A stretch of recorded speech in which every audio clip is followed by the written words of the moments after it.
Olá, tudo bem?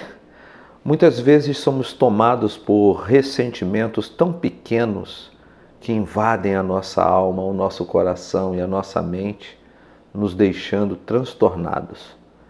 E isso só revela o quanto precisamos amadurecer e como ainda somos tão pueris, tão infantis. Eu vou pedir a você que ainda não se inscreveu no meu canal para se inscrever, para você deixar o seu joinha ao final do vídeo, para você comentar no vídeo e compartilhar com o máximo de seus contatos. Eu costumo dizer aqui, e é uma realidade, quando você apenas assiste o meu vídeo, mas não deixa o like, o joinha, não comenta e não compartilha, o vídeo perde a relevância. Mas quando, além de assistir, você deixa o seu like, você comenta e compartilha, poxa, o vídeo ganha uma repercussão maravilhosa. Então não deixe de fazer isso. Vamos comigo até o final. O Espírito Santo de Deus vai ministrar você. Chama a vinheta para nós.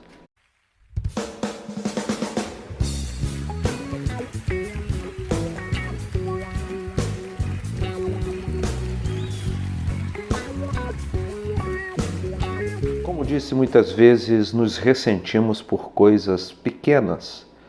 E essas coisas tomam a nossa mente, coração e alma. E muitas vezes geram enfermidades em nosso corpo. Tais coisas apenas revelam o quanto ainda precisamos amadurecer.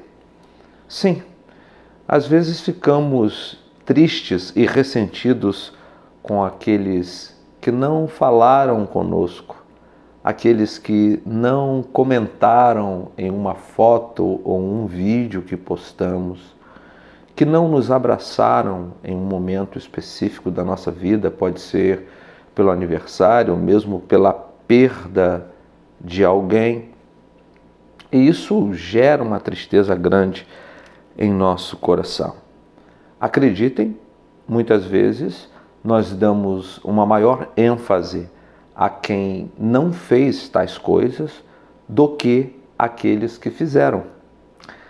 Os que falaram conosco, comentaram, nos parabenizaram ou deram suas condolências pela perda de alguém, aqueles que fizeram isso perdem incrivelmente a relevância diante daqueles que não fizeram.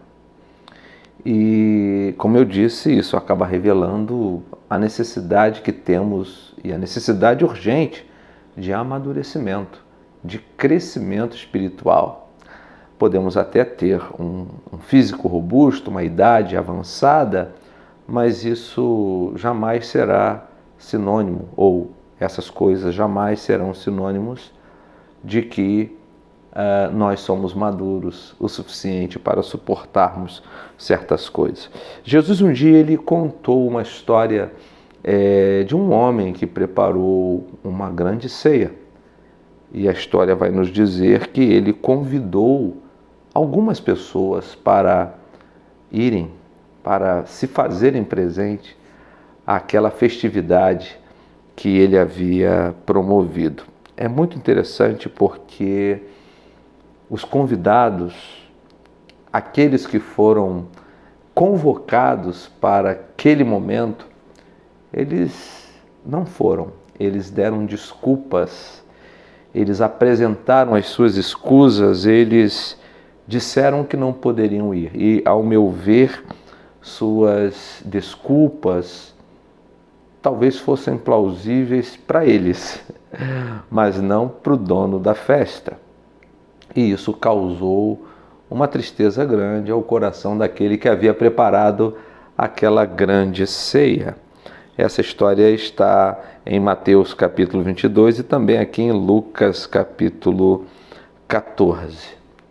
Por causa da recusa dos seus convidados, o dono da festa disse: olha, eu quero que vocês possam ir aos becos e valados e tragam para cá todo mundo que vocês encontrarem. Os pobres, mendigos, aleijados, enfim, eu quero a minha casa cheia. E esse episódio que Mateus 22 e Lucas 14 nos fala sobre algumas lições interessantes. E a princípio eu quero compartilhar com vocês 3 lições que essa história nos traz. A primeira delas é que o costume oriental, ele dizia que um convite assim deveria ser enviado com brevidade. E me parece que isso aconteceu.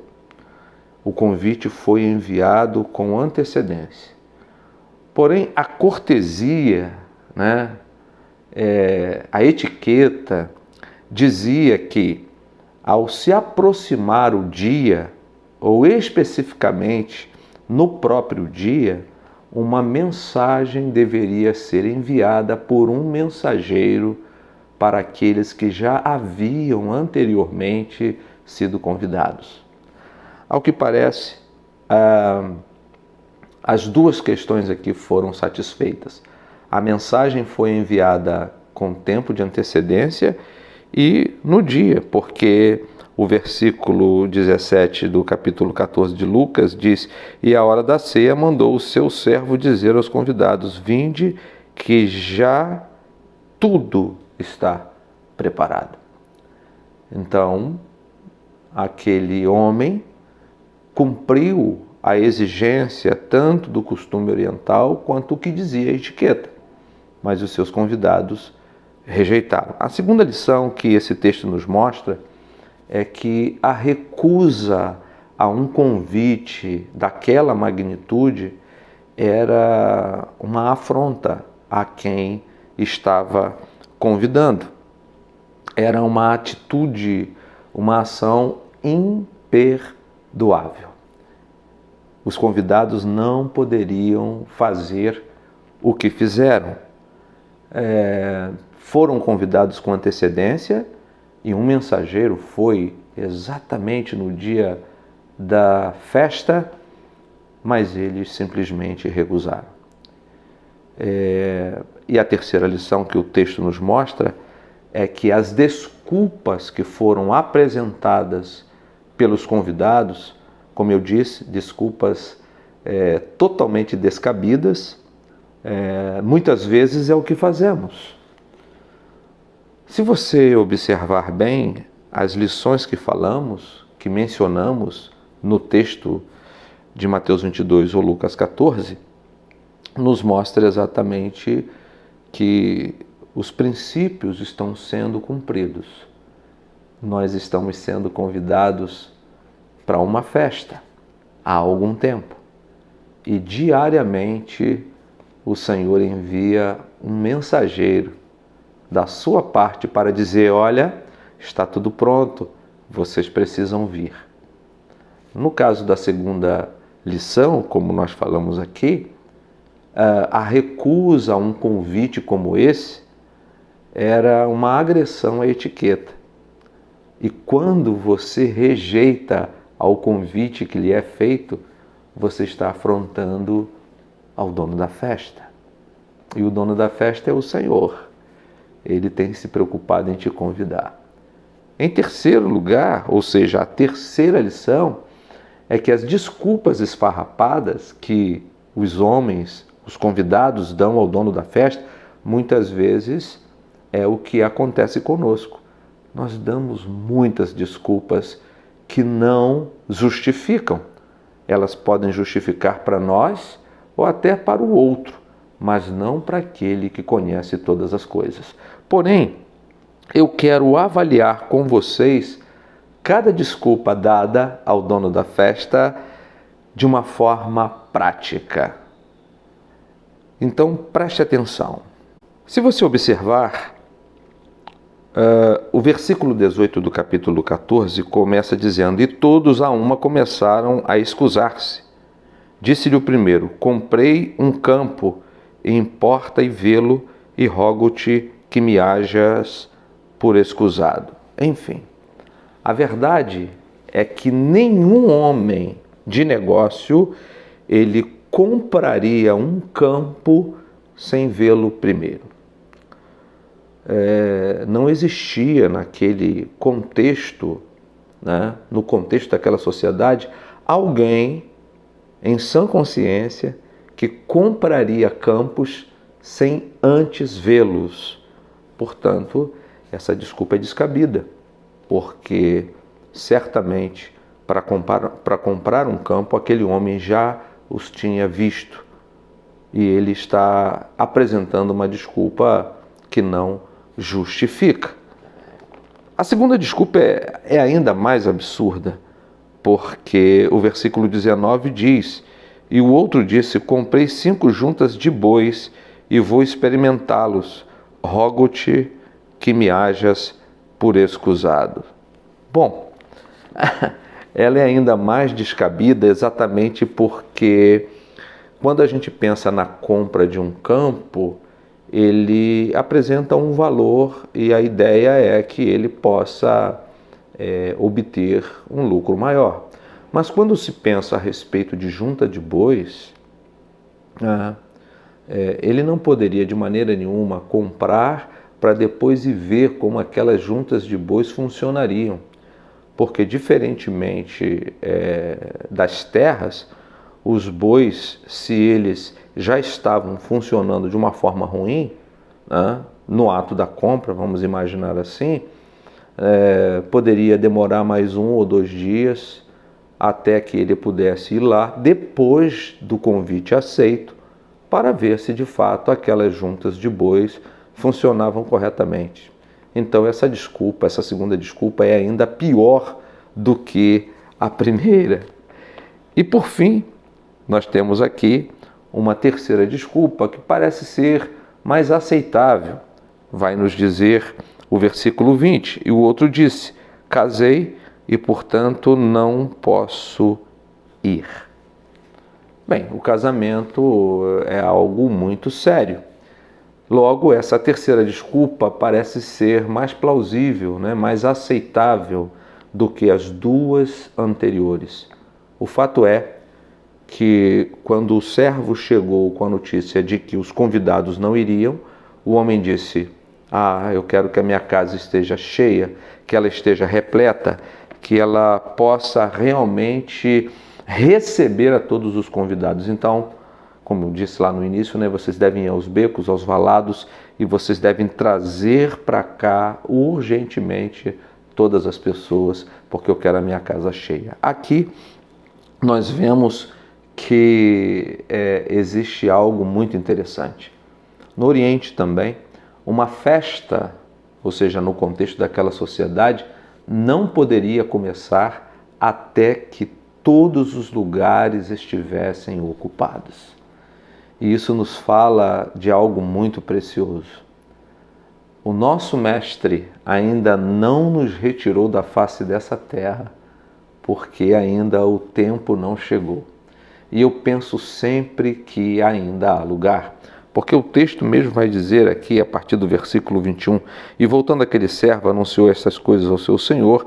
Então o pai de família, indignado, disse ao seu servo, sai depressa pelas ruas e bairros, em outra versão, valados da cidade, e traz aqui os pobres e aleijados e mancos e cegos. E disse o servo, Senhor, feito está como mandaste, e ainda há lugar. E disse o Senhor ao seu servo, saí pelos caminhos e valados e forçai-os a entrar para que a minha casa se encha, para que a festa pudesse começar. Porque eu vos digo que nenhum daqueles homens que foram convidados provará a minha ceia. Logicamente, o Senhor está nos falando profundamente sobre o chamado que nós recebemos por causa da rejeição do seu Filho Jesus pelos seus. Se observarmos o Evangelho de João no capítulo 1, nos versículos 11 e 12, ele vai dizer que ele veio para os que eram seus, mas os seus não o receberam. Mas a tantos quantos os receberam, deu-lhes o poder de serem feitos filhos de Deus, a saber, aqueles que creem no seu nome. Esse texto nos fala sobre como eu e você fomos chamados para este lugar. Eu disse que a festa não podia começar enquanto houvesse lugar. Eu disse que um convite era enviado com antecedência e um outro convite no dia da festa por um mensageiro. Se vocês observarem, tudo isso tem acontecido ao longo da nossa história. Nós fomos chamados como gentios, enxertados na videira, enxertados para frutificar. E o Senhor tem dado tempo. O tempo está chegando. É só olharmos para o que está acontecendo no mundo. O tempo da sua vinda está perto. O tempo da retirada da igreja da face da terra está próximo. Ainda há lugar. E você não pode jamais recusar a esse convite. A minha palavra é que mesmo quando você se vê numa situação tão pueril, tão infantil, de sentir-se triste, entristecido ou entristecida porque alguém não te cumprimentou, não te convidou, não curtiu uma foto ou um vídeo, não te felicitou ou mesmo te apresentou condolências pela perda de alguém, você deve compreender isso. É assim que o mundo funciona. Porém, você não pode ser pueril, infantil ao ponto de rejeitar ao maior convite que nós já recebemos, participar da ceia. Eu espero que essa palavra toque teu coração, tua mente, tua alma e que o Senhor te encha de expectativa para aquele dia. Deus abençoe você.